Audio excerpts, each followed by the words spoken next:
बीकानेर से गुवाहाटी जा रही बीकानेर एक्सप्रेस जलपाईगुड़ी स्टेशन के पास डिरेल हो गई। Chief PRO north east frontier Gurneet Kaur ने जानकारी देते हुए बताया कि 10 वैगन डिरेल हुए, जिससे ये दुर्घटना हुई। इसमें 3 लोगों के मौत के साथ साथ 20 लोगों के इंजर्ड होने की बात सामने आई है। उनका कहना था कि रेस्क्यू ऑपरेशन पूरा कर लिया गया है, घायलों को हॉस्पिटल पहुंचाया गया है। घटना के बाद प्रधानमंत्री नरेंद्र मोदी ने रेल मंत्री से बातचीत की। वहीं रेल मंत्री ने ट्वीट कर ये जानकारी देते हुए बताया कि सभी अधिकारी मौके पर हैं और कल वे खुद मौका मुआयना करने दुर्घटना स्थल पर जाएंगे। इसके अलावा राजस्थान के मुख्यमंत्री अशोक गहलोत ने भी संवेदना जताई है। तो साथ ही साथ केंद्रीय मंत्री अर्जुन मेघवाल, राजस्थान से मंत्री गोविंद मेघवाल, भंवर सिंह भाटी ने भी दुख जताया है। घटना के बाद बीकानेर रेलवे मंडल के अधिकारी भी हरकत में आए। डीआरएम राजीव श्रीवास्तव सहित अन्य अधिकारी कंट्रोल रूम पहुंचे और यहां पर यात्रियों का चार्ट खंगाला जा रहा है, उनके फ़ोन नंबर जुटाए जा रहे हैं। जयपुर और बीकानेर में कंट्रोल रूम स्थापित किए गए हैं। निश्चित तौर पर घटना के बाद खास तौर पर पश्चिमी राजस्थान के ज़्यादा लोग इसमें सवार बताए जा रहे हैं, तो परिजन भी लगातार फ़ोन कर रहे हैं। हालांकि रेलवे की तरफ से बयान आया है कि रेस्क्यू ऑपरेशन पूरा कर लिया गया है।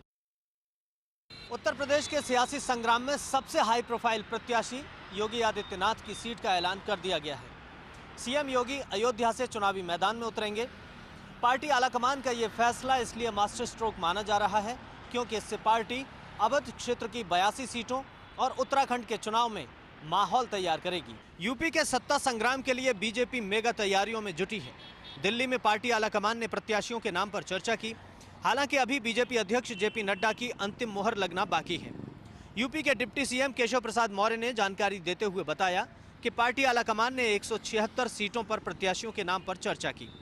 भाजपा ने यूपी चुनाव में मास्टर स्ट्रोक खेलते हुए सीएम योगी आदित्यनाथ को अयोध्या से मैदान में उतारने का फैसला किया है। इसके पीछे पार्टी की सोच हिंदुत्व के मुद्दे को आगे बढ़ाना है। माना जा रहा है कि अवध क्षेत्र की 82 सीटों पर इसका सीधा असर पड़ सकता है। इतना ही नहीं, पार्टी उत्तराखंड में भी इसे भुनाने की कोशिश करेगी। इसमें कोई शक नहीं है कि योगी आदित्यनाथ वर्तमान में बीजेपी के हिंदुत्ववादी एजेंडे के पोस्टर बॉय हैं और पार्टी उनकी इसी इमेज का फायदा उठाना चाहती है। बीजेपी की सियासी गाड़ी के 2 मुख्य पहिए हैं, एक विकास और दूसरा हिंदुत्व। एक और बीजेपी की सरकार प्रदेश में आधुनिक इंफ्रास्ट्रक्चर के द्वारा विकास के नए द्वार खोल रही है, तो दूसरी ओर राम मंदिर से लेकर काशी विश्वनाथ और मथुरा तक आस्था के इन केंद्रों को सजा संवार कर हिंदुत्व के एजेंडे को मजबूत कर रही है। अब देखना होगा कि जनता जनार्दन को इनमें से कौन सा मुद्दा कितना पसंद आता है। यूपी चुनाव को लेकर सभी पार्टी दलों ने अपने अपने प्रत्याशियों की लिस्ट शेयर कर दी है। चाहे वो बीजेपी हो, कांग्रेस हो या सपा, सभी ने अपने कैंडिडेट्स की लिस्ट जारी कर बता दिया है कि कौन सा प्रत्याशी कहां से चुनाव लड़ेगा। जहां राष्ट्रीय लोक दल के ट्विटर हैंडल से शेयर करे ट्वीट पर नजर डाले तो यहां लिखा गया था कि राष्ट्रीय लोक दल समाजवादी पार्टी का गठबंधन उत्तर प्रदेश में लाएगा परिवर्तन। युवा किसान के विकास का मंत्र, आ रहे हैं अखिलेश और जयंत। इसी के साथ ही 29 कैंडिडेट के नामों का भी ऐलान कर दिया गया। वहीं मुख्यमंत्री योगी ने भी अयोध्या से चुनाव लड़ने का ऐलान कर दिया। लेकिन इस दिन की शुरुआत प्रियंका गांधी ने यूपी विधानसभा चुनाव के लिए कांग्रेस पार्टी की लिस्ट जारी कर किया। लिस्ट में 125 उम्मीदवार है, जिसमें 50 महिला उम्मीदवार भी शामिल है। वहीं उन्नाव रेप पीड़िता की मां को भी कांग्रेस ने उम्मीदवार बनाया। प्रियंका गांधी ने बताया कि कांग्रेस के उम्मीदवारों में महिलाओं के साथ साथ कुछ पत्रकार, एक अभिनेत्री और समाज सेवी भी शामिल है। यदि हम अन्य पार्टियों की बात करें, जैसे आम आदमी पार्टी, तो पंजाब में आम आदमी पार्टी का चेहरा सस्पेंस पर है। सीएम चेहरा अभी तक घोषित नहीं किया गया है, जो एक फ़ोन कॉल के जरिए बताया जाएगा, जिस पर मुख्यमंत्री अरविंद केजरीवाल ने कहा कि वो सीएम का चेहरा मैं तो नहीं हूँ। देश भर में कोरोना के कारण पैदा हुए हालातों पर प्रधानमंत्री नरेंद्र मोदी ने सभी राज्यों के मुख्यमंत्रियों के साथ मीटिंग की। वीडियो कॉन्फ्रेंसिंग के जरिए हुई इस मीटिंग में देश भर में कोरोना के कारण पैदा हुए हालातों पर विस्तार से चर्चा की गई। इस मीटिंग में गृह मंत्री अमित शाह भी मौजूद रहे। प्रधानमंत्री ने कहा कि ओमिक्रॉन वेरिएंट पुराने सभी वेरिएंट्स के मुकाबले ज़्यादा तेजी से फैल रहा है। ये अब तक संभावना से भी ज़्यादा संक्रामक साबित हुआ है। हेल्थ एक्सपर्ट्स हालात का आकलन कर रहे हैं। उन्होंने चेतावनी दी कि ये स्पष्ट है, हम सभी को ज़्यादा सतर्क रहना होगा, लेकिन यह भी सुनिश्चित करना होगा कि जनता में पैनिक का माहौल न हो। प्रधानमंत्री ने कहा कि 100 साल की सबसे बड़ी महामारी से भारत की लड़ाई अब तीसरे साल में प्रवेश कर चुकी है। मेहनत हमारा एकमात्र पथ है और विजय एकमात्र विकल्प है। हम 130 करोड़ भारतीय अपने प्रयासों से कोरोना से जीतकर जरूर निकलेंगे। पिछले 4 दिनों में देश भर में कोरोना के एक्टिव केस दोगुने हो गए हैं। फिलहाल देश में 11 लाख कोरोना के एक्टिव मरीज हैं। वहीं WHO का कहना है कि ओमिक्रॉन और डेल्टा वेरिएंट जो सुनामी लाएगा, उससे स्वास्थ्य सेवा पर दबाव बढ़ेगा। कॉलेज और विद्यालय शिक्षा के मंदिर होते हैं। शिक्षक राष्ट्र निर्माता और बच्चे देश का भविष्य होते हैं। बाड़मेर के राजकीय PG महाविद्यालय के 2 प्रोफेसरों व एक सुरक्षा गार्ड पर एक युवती ने दुष्कर्म का मामला महिला थाने में दर्ज करवाया है। इस मामले को लेकर गुरुवार को बाड़मेर कॉलेज के प्रोफेसरों व छात्रों ने कॉलेज परिसर में विरोध प्रदर्शन किया।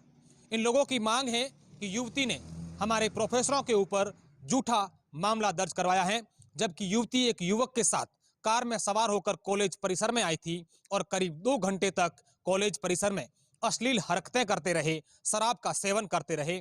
जब इस बात को लेकर कॉलेज के प्रोफेसरों ने उस युवक को युवती को इनकार किया तो एक बार की तो वो निकल गए, लेकिन दूसरे दिन उन्होंने बाड़मेर के महिला थाने में दुष्कर्म का मामला दर्ज करवाया है।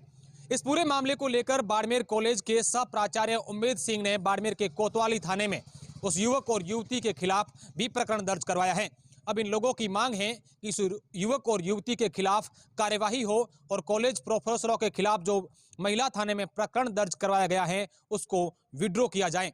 कॉलेज प्रोफेसरों का कहना है कि यह युवती पूर्व में पीटा एक्ट के तहत गिरफ्तार की जा चुकी है और इस प्रकार के कॉलेज में आकर के अनैतिक गतिविधियां करने वाली युवती कॉलेज के प्रोफेसरों के खिलाफ अगर इस प्रकार का दुष्कर्म का मामला दर्ज करवाती हैं जो कि सरासर झूठा हैं, तो ये अपने आप में एक गलत बात है। इस पूरी बात को लेकर बाड़मेर कॉलेज के प्रोफेसरों व छात्रों ने जिला प्रशासन और पुलिस को अल्टीमेटम भी दिया है कि समय रहते उस प्रकरण को विड्रॉ करके और इस युवक युवती के खिलाफ मामला दर्ज नहीं करवाया गया तो वे उग्र आंदोलन कर बाड़मेर कलेक्ट्रेट का भी घेराव करेंगे।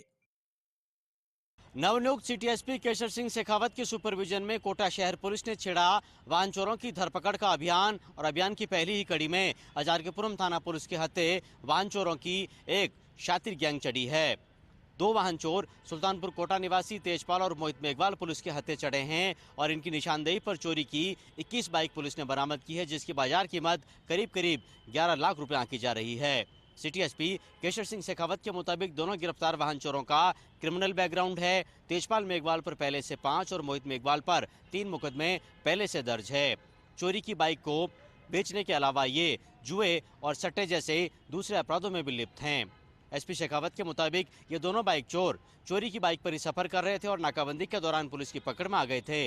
इनसे जब बाइक के कागजात मांगे गए तो ये कागज बताने में तो असमर्थ रहे ही, लेकिन इनकी निशानदेही पर इनके रिहाइश के इलाके के अलावा इनके किराए के स्थानों से कुल मिलाकर के 21 स्प्लेंडर और सिटी डिलक्स बाइक्स बरामद हुई है।